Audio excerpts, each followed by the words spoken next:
You guys saw the title, and that's what this story is going to be about. Big trigger warning, because I'm just going to get right into it like we're old friends, because this is way past first base, so we basically are friends. What I'm about to tell you is my deepest, probably most messed up trauma that I have. This is when my mom came in through my dad's office window, where I was locked in there hiding, and she knocked me to the floor after ripping my shirt off my body and put her hands around my...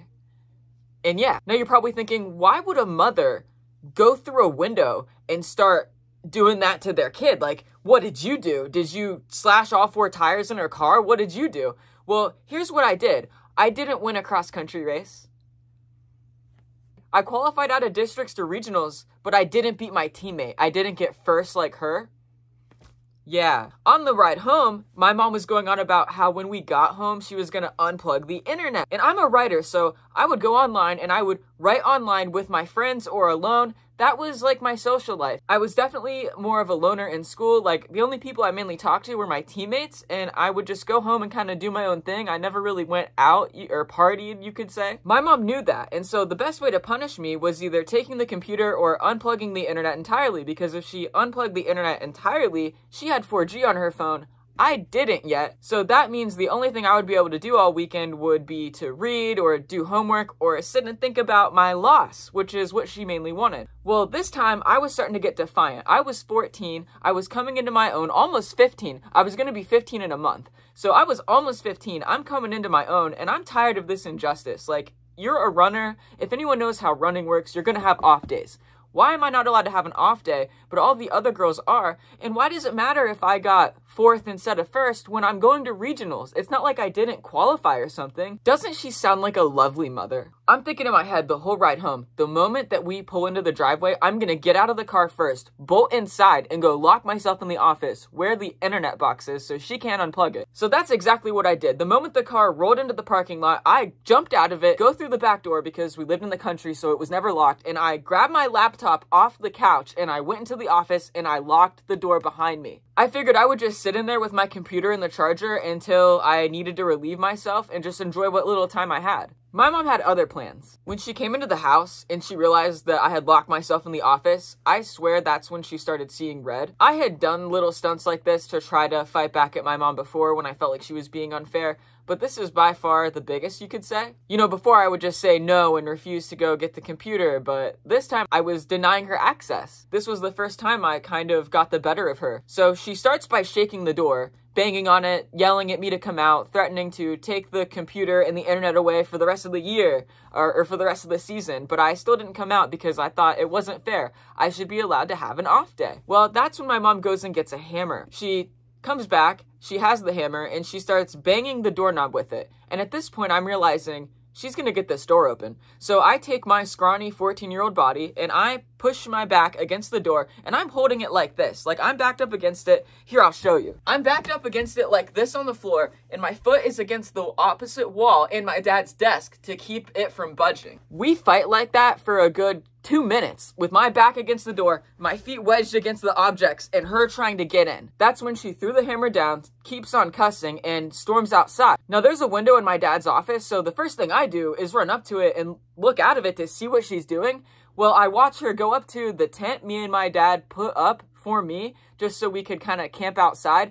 I watched her go up to it and kick all the poles down and snap them in half. This $100 8-person tent, she just snapped all the poles in half and tore it down. And I don't know if she took her keys to it or what, but it was messed up. We never got to use that tent ever again. I watched her do that stupidly at the window. I'm at the window watching her do that, and I don't think to lock it. I guess because I just didn't think my mom was this erratic at this point, this seeing red, you know? She comes up to the window. I thought she's gonna try to break it. No, she starts opening it, and she reaches through and grabs my shirt because I realize she's opening it, so I'm trying to frantically shut it, not caring if I smash her fingers or not. Like, you're not getting into this room because you just beat that doorknob with a hammer. That's crazy. I've never seen her act like that, so I'm scared at this point. Guys, when I was backed up against the door like that, I felt like if she gets in here, she's gonna hurt me. I can't let her get in here. I was terrified, and I think that's the only reason I was able to hold off my mom, because she had 100 pounds on me. When I was 14, I was like 5'1". I weighed like 95 pounds. My mom was 200 plus. My mom had stronger arms than me at that time, so she easily got the window up and she grabbed me by the front of my shirt like this. Now this is the part that will always stick with me. As my shirt started to rip, and I guess I had panic and distress in my eyes, this is what my mom said. "This is your favorite shirt, huh? This is from when you got first at MSL's, huh?" Just so mean. So mean. And yes, it was my shirt that I got at MSL's, Linda. It was the rainbow pretty one that I got for getting first at MSL's that you just ripped completely off my body. Because that's what happened next. The shirt is a cheap, crappy shirt from an MSL middle school meet, okay? It ripped completely off my body. I fall back. She falls back, but comes in through the window still, just fine. Don't worry about that, guys. I jump up the moment I see her clambering in through the window like the lady from The Ring. I go to the door. I'm shaking the knob trying to get it open, but because she took a hammer to the other side, guys, I can't get it open. The door's not budging. The knob, it's defective. It doesn't work. It's cooked. I'm cooked. At that point, she grabs me by the shoulders, spins me around, and we're tussling for a bit like that. She's grabbing at me. I'm grabbing at her. I'm trying to just kind of push her away, protect myself. Well, she doesn't care at this point. She just freaking body drops me to the floor without a problem because she's almost 40 and I'm 14. Of course, she's going to be stronger than me. I had no chance. So at this point, she has me shirtless on the floor on my back and she gets down above me. And that's when she grabs this spot on my body and she starts squeezing and shaking. And she gets this dead eye look to her eyes. You know that look that people get when they're doing that? Like there's not a person behind there anymore. That there's not a thought going on other than what they're doing at that moment. It's Jesus. I will never forget the way her eyes looked, okay? I will never forget the way my mother's eyes looked when she looked down at me in that moment. If it weren't for my dad, who had obviously heard all the screaming, because yeah, I was screaming off and on this whole time, call the police, up until she came in through the window. Because I had other priorities, like keeping this crazy lady off me. And he somehow got the door open. This is another part that I don't understand. My dad got the office door open, and he had the police right there on speaker, like pointed in the direction, but he didn't try to get my mom off me. Like, she was actively still, you know, and he was just watching.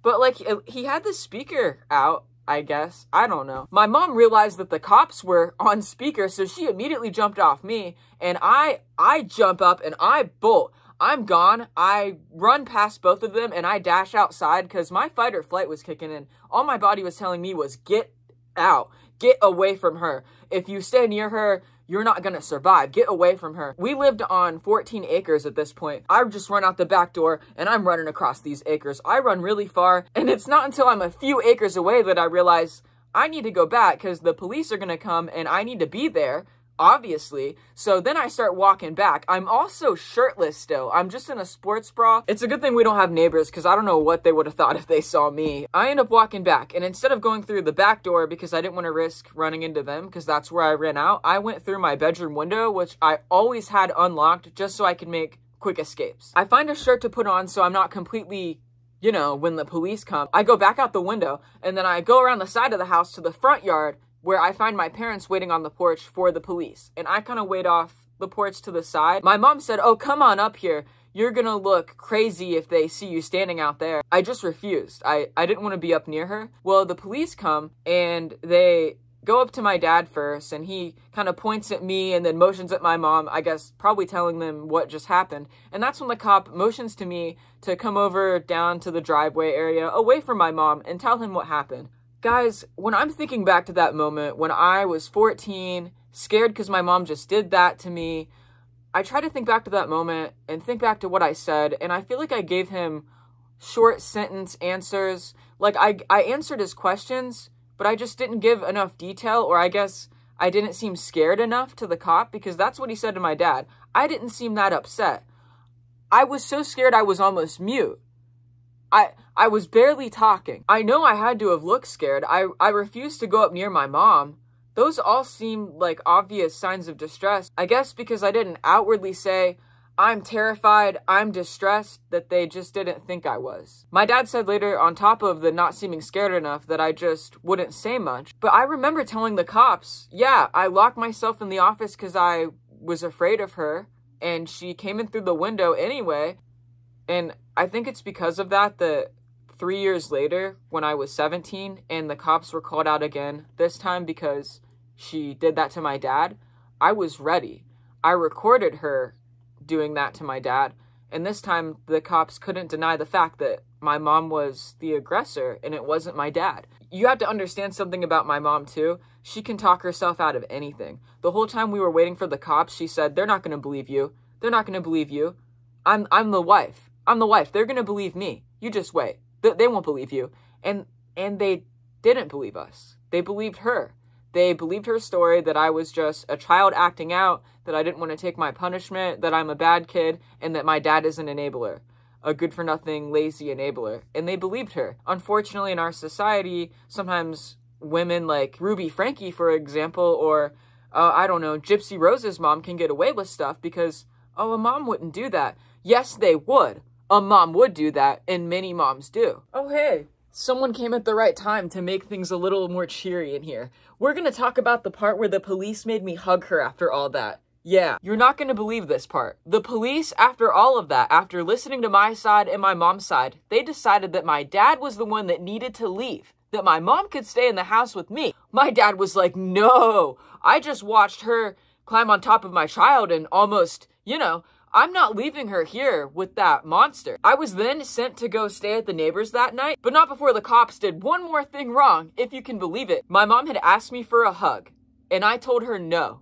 This cop looked at me and decided to use his authority for the first time that whole night to force me to hug my mother after she just attempted to end my, I really wish I could say the actual terms, but I can't. The cop looked at me, looked at my mom who had just asked me for a hug, pointed at her, and said, go hug her. That's your mom. You have to hug your mom. What if something were to happen?